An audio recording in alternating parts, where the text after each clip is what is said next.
Chapter 7. Puppy Paperwork.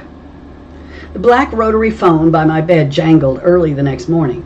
"Desperado Detective Agency," I mumbled. "Your felons are our pleasure." "It's me," Dale said. "I'm glad you're not dead." "Well, thank you," I replied. I squinted at my wind-up clock, which had wound down. I gazed out of the window opposite my bed. Dawn o'clock. "Daddy's probably gone by now," Dale said, "but Mama doesn't want me out on my bike just in case. Neither does Lavender." I pictured him scrunching into himself the way he does when he's scared. "You know how Daddy is." Mr. Macon's cruel as wildfire. I squinted my eyes at the windows. All three unlocked. The Colonel says most things worth having come like double-edged like a sword. With an A+ imagination, the good side is you can solve mysteries. The bad side is you can scare yourself senseless. "I ain't worried," I lied. "Lavender's driving me to school," he continued. "We'll pick you up. Be careful. Miss Lana and the Colonel, too. Goodbye." The line went dead. I bounded to my windows and locked them. 1, 2, 3. Not looking out, just in case Mr. Macon was looking in. I opened the living room door and listened for signs of life. No voice, no snore, no clatter of stiletto heels. I turned my detective senses toward the cafe. Not even the rattle of a pot. Can a person be more or less orphaned twice in the same lifetime? I lunged for my phone and dialed the cafe. "This is the Colonel. Speak to me." My fear melted like ice cream on a July sidewalk. "Good morning, sir," I said, very casual. "I assume Miss Lana's alive, too?" "She's alive and a vision of caffeinated loveliness," he said, and I heard her laugh. "Would you like to speak to her?" "Not necessary, sir. See you in 3 shakes." A few minutes later, I blasted onto the porch, running a comb through my hair. The Colonel sat smiling in our porch rocker, his short bottle-brush hair still flat on one side from dreaming. "Morning, soldier," he said. "I suddenly long to see you. No word yet about Macon," he added, rising and scooping me into a hug. "The Azalea women say the Colonel doesn't give a flip about people. They're wrong. He just doesn't give a flip about the Azalea women." We fell into step, heading down the walk and around the side of our building. "Heads up, soldier. The crowd's ugly today," he whispered, opening the cafe door. The early morning crowd stared at me like sag-faced snapdragons caught by frost. Capers Dillon, on the other hand, smiled fresh-faced as a pansy. "Hello, detective," she said, looking up from her oatmeal. "Care to join me?" The kitchen door swung open. "Morning, sugar," Miss Lana called as she twirled in, her skirt flaring and her Marilyn Monroe wig glistening. "Grab some silverware and join Capers. Space is tight this morning. Everyone's starving for Star's report."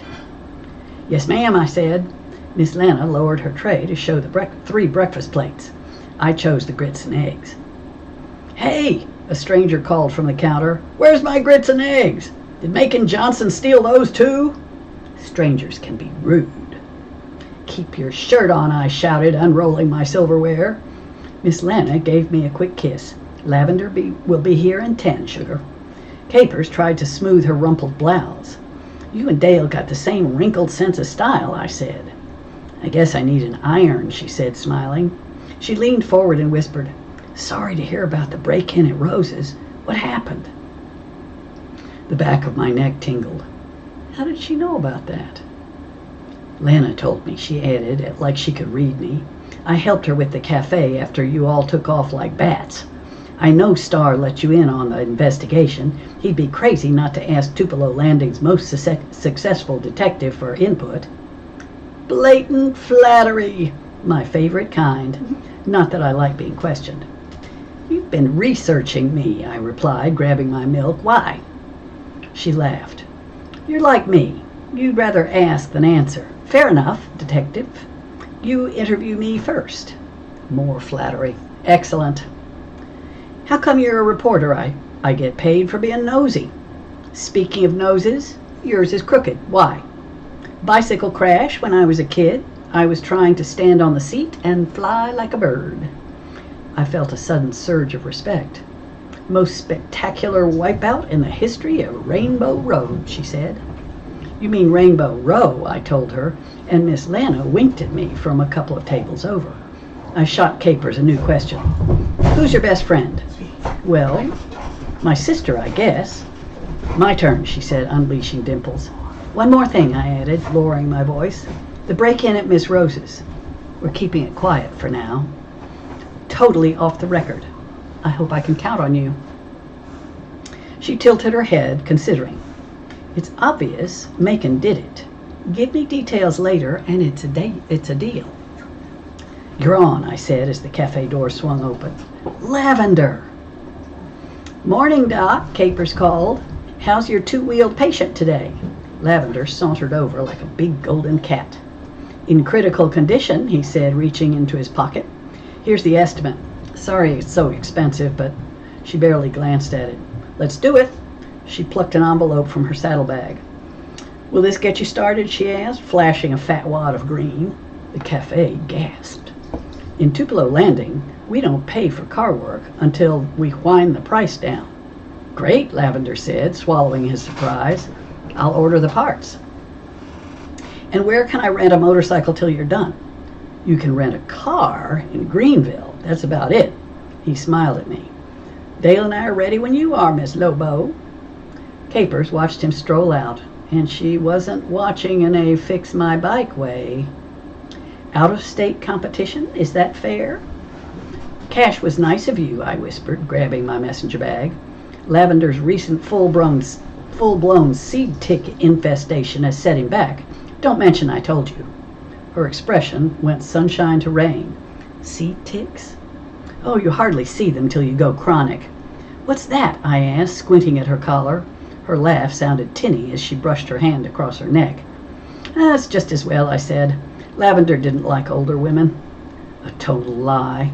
Lavender likes every woman he never met, most of the ones he has only heard about. I swung my messenger bag onto my shoulder. Bye, Miss Lana, I shouted. The colonel stuck his head out of the kitchen as I snagged my lunch from the counter. Stay alert, soldier. I'm on standby if you need me. Dale just finished doing his homework wrong when we coasted to a stop in front of our brick two-story school. Attila Celeste minced across the schoolyard with her posse of fifth-grade Attila wannabes. Same clothes, same walk, same maniacal hair toss. Maybe I should go back home, Dale said. We could hunt for Daddy. Lavender stuffed Dale's homework in his backpack and hooked it shut. Walk in like you mean it, little brother. Did you bring the puppy forms? Dale nodded as he watched Attila. Then stop worrying. If I know Macon, he's running by now. Then why are you driving us around like babies? Dale asked. Lavender grinned. Same reason you're going to school. Because I'm Rose's son, and she said so. Go on, and let me fix Mama's door. This will blow over, same as always. We found Harm standing by the steps, shivering in his sweater and moth-bitten scarf. You look like you're freezing, I told him. Coolest guy in middle school, he said, his breath steaming in the cold. Who am I kidding? I'm freezing my begonias off. Let's go inside. Lately, Harm's been using flower names as off-color words, a trick Miss Lana taught him. He says it keeps his grandfather, Mr. Red, off his back. I wish I didn't need adoption applications, Dale said as we headed up the steps. If the puppies had homes with my best friends. I can't, I told him for maybe the 100th time. I held the door open for Attila and let it go in her face just as she got there. There's too much traffic around the cafe. And Gramps said, no, because he's Gramps, Harm said. Plus, I can't afford one. Pups need medicine, food. We stepped into the school's steamy heat. The hall smelled like waxed floors and gossip. I want Skeeter to check my adoption form, Dale said, leading us to the office. Skeeter has a cushy teacher-appointed office job. I've been expecting you, she said as we dropped into teacher-quality chairs. We'll need to be discreet. I don't normally conduct business at school. It makes it hard to discuss my fee. As if on cue, Sal popped in from the hall. You want to trade for our services? Dale slipped close. I got 2 boxes of windshield scrapers, excellent for use on bugs year-round and snow if we ever get some. Windshield scrapers? Has he lost his mind? Excellent choice, I said. Skeeter swiveled her deluxe leather chair, leaving her back toward us. Sal shook her head.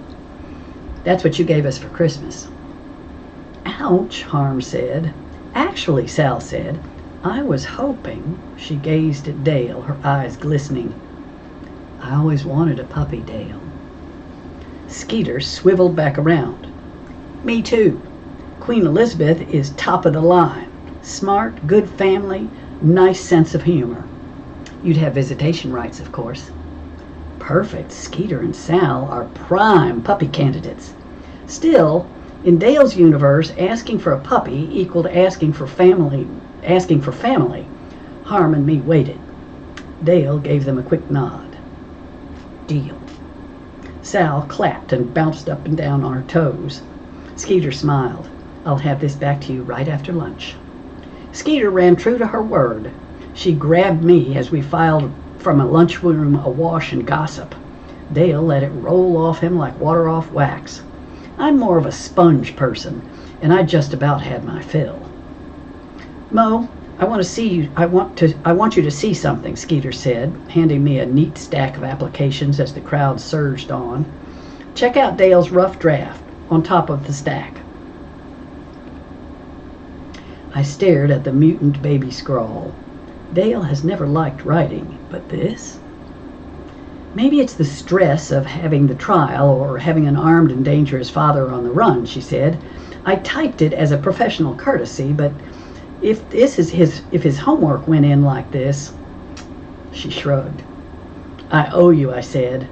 Heard any news on Mr. Macon? Skeeter's cousin information network blankets the state. If a sparrow burps, she hears about it. Not a word, which is odd, she said as the tardy bell rang. I skidded into Miss Retzel's room. I'm glad you could join us, she said. Teacher sarcasm. Danger. Thank you, I replied. I love your outfit. Is it new? Have a seat, Mo. Everyone take out your science books. Science books? Mine was under my bed. I think we're on the biology chapter, I said, opening my history book for cover. Which reminds me, Dale has an extra credit science announcement. Go on, I whispered, sliding the applications to his desk. There is no biology chapter, Mo, she replied. We're discussing isotopes. Who can define an isotope? Unless I'm turned around, isotopes, a barbecue joint off I-95, I said. Dale has an item of scientific interest. Dale beamed at the class. Who wants a puppy? The class exploded. I do! Jake shouted above the hubbub. I smiled at Miss Retzel, who I adore, or whom I adore, whichever is correct. She sighed. Hurry, she said, we have a lot to cover. Dale nudged the applications toward me. I blasted down the row, handing out papers. To be considered for a puppy, please fill out this form. Dale will select a few lucky applicants. He's waiving the application fee for 6th graders, but don't let it get around. I tried to look innocent as I smiled at Dale. Does this waiving apply to Miss Retzel too? I asked. A softball lob with home run suck-up potential. Dale pursed his lips and studied Miss Retzel. My stomach went into a tuck dive. Say yes, Harm hissed. Yes, Dale said. Congratulations, I told Miss Retzel, handing her an application. We're talking puppies of outstanding beauty and poise. Susanna Lowry from the 3rd row held out her hand. Thank you for considering adoption, I told her. Look who's thanking, Attila muttered. I strolled to the bulletin board and pinned up an application. Puppy adoption form by Dale. Name of human. List all biters in your home. Will you allow visits from Dale? Names of pets. Why do you want a puppy? Pet history with photos. Extra credit. Do puppies have spirit lives? This is the stupidest thing ever, Attila mumbled, crumpling her application and tossing it into the wastebasket. Thank you for pre-crumpling, I said. It saves Dale and Queen Elizabeth the trouble of destroying it and themselves. And thank you, Miss Retzel. I yield the floor to you at this time. Miss Retzel exhaled the way a karate instructor does before he breaks a board. Science, she said. Isotopes and radiation. Who knows how they're connected? Jake raised his hand. Jake? She said, smoothing the surprise from herself. Isotope would be a good name for a puppy. I could call him Iso. Dale pulled a tiny notebook from his shirt pocket and made a small black X by Jake's name. Queen Elizabeth's offspring need royal names, which could mean research, I said. Research is to Miss Retzel like birdseed is to a squirrel. Mo, she snapped, we're talking about isotopes, Harms said, very smooth. Unstable atoms release particles called isotopes. Radiation's pretty much made out of them, which is hard to imagine because you can't see it. But like bad breath, it is still there, he added, smiling at Anna. Attila snarled, but when she turned away, she breathed into her cupped hand. Dale gave me a thumbs up. I relaxed. My keen detective senses told me Mr. Macon was gone from our lives. Maybe forever. Life would settle back to dull normal. The Desperado Detective Agency would find a new case, one that would bring us wealth and glory. Naturally, then, the next break-in hit me broadside. And that's the end of Chapter 7.